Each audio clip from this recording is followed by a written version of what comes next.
Di kuburan tinggi tu, lekat sama kuburan tu, aku rumah sendiri, tanah sewa. Hari Senin enggak dikasih dikasih sewa tanah. Hari Minggu sudah tsunami. Enggak ada lah kami kasih, enggak ada lah mamak kasih lagi. Itulah berjumpa aku sama orang tu, suruh duduk tenda. Tenda itu udah robek tu.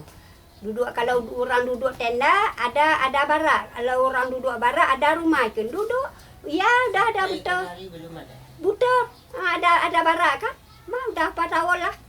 Enggak ada rumah. Duduk aja ni. Barak. Sudah 7 kali puasa.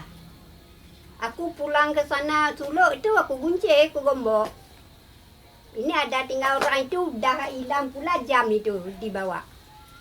Ya pula tu. Ada tinggal orang minta sedekah di sini. Harapkan sama pemerintah ini kami harapkan ada rumah kami sudah capek kami duduk di barak. Barak sudah persewa pun. Untuk apa di mana aku